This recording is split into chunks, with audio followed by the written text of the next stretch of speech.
In the summer of 2024, Prithviraj Sukumaran was arguably at the absolute peak of his powers. Within a matter of months, he delivered Aadujeevitham, a masterclass in physical transformation and critical brilliance, and immediately followed it up with Guruvayoor Ambalanadayil, a chaotic theatrical comedy that took the box office by storm. It felt like the definitive proof of his versatility, an actor who could make you weep for humanity and in the next breath make a packed theatre roar with laughter. But look at his trajectory since then. From the monumental hype of L to Empuraan to the high-profile releases of Vilayath Buddha and I Nobody, something shifted. On paper, these were massive, foolproof projects. In reality, they left audiences divided and quite frankly disappointed. Today, we are doing an honest, nuanced breakdown of Prithviraj's current career phase, why these massive films are missing the mark, the hidden pattern behind the flaws, and what it takes for one of India's finest actors to course correct. So, let's get started. Let's address the elephant in the room, L2 Empuraan. As a director and actor, Prithviraj shouldered the impossible burden of following up Lucifer, a film that redefined the modern mass masala genre in Kerala. Commercially, Empuraan did its job. It tore through the box office like a predator. But as a piece of cinema, it exposed a growing vulnerability in Prithviraj's creative choices. The sacrifices of substance for scale. Murli Gopi's writing, which usually thrives on dense socio-political subtext, felt weighed down by the pressure of making the film pan-Indian. While the first half built intrigue, the second half felt spiraled into an exhausting exercise in style. The plot became predictable, the pacing lagged, and the emotional core got lost in the international locations and high-decibel set pieces. This is the trap of the modern Indian stars. When the focus shifts from how do we tell a great story to how do we cater to a multilingual market, the local flavor, the very magic that made Lucifer work, gets diluted. Empuraan had technical polish, but it lacked the organic soul of its predecessor. Then came Vilayath Buddha, an adaptation of G.R. Indugoban's brilliant novel. On paper, a gritty action drama about local sandalwood smugglers starring Prithviraj sounded immaculate. But the transition from page to screen was a rocky 123 minutes defined by major editing and pacing issues. It felt less like a cohesive film and more like a director trying to force every single shot they film into the final cut, terrified of leaving anything on the editing table. To understand why Vilayath Buddha faltered, we have to talk about an emotional setback, the tragic demise of director Sachi. This project was originally envisioned by him. When debutant Jayan Nambiyar took over, he inherited a massive creative legacy but lacked the sharp, uncompromised execution that Sachi was known for. Sachi had a unique gift for handling raw masculine conflicts seen in Ayyappanum Koshiyum and Driving License. Without that precise directorial compass, Vilayath Buddha lost its edge, leaving us with a great premise trapped in a sluggish execution.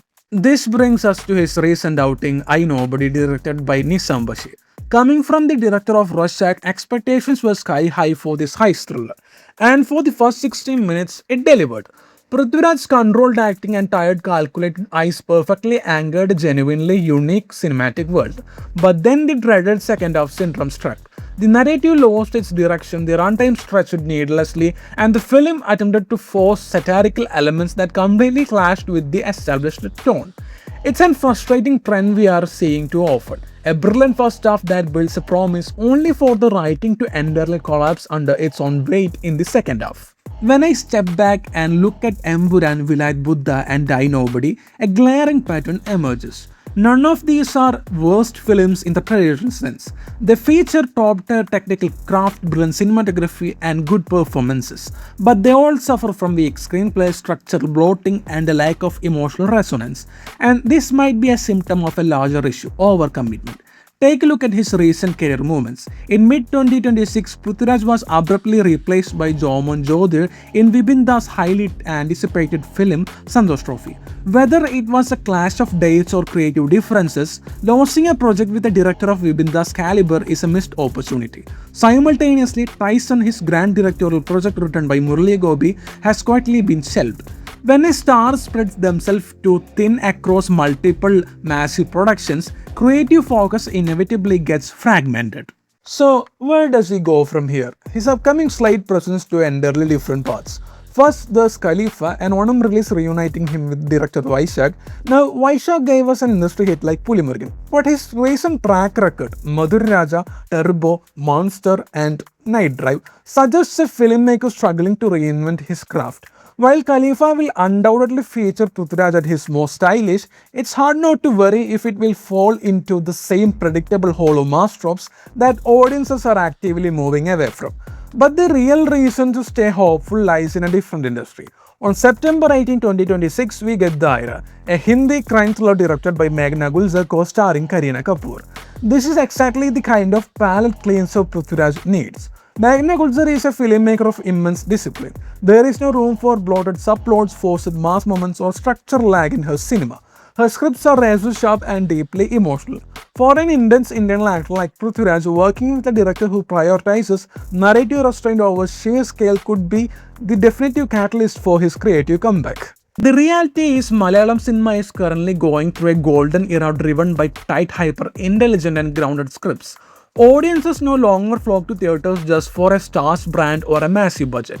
Prithviraj remains one of the absolute pillars of our industry. His screen presence is undeniable and his vision as a producer has pushed Malayalam cinema onto the global stage.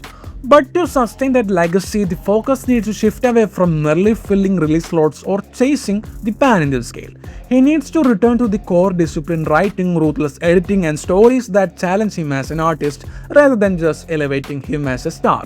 What do you think about Prithviraj's recent phase? Do you think Daayra will be the course correction he needs? Let us know in the comments below. I will be back with another video. Bye bye guys.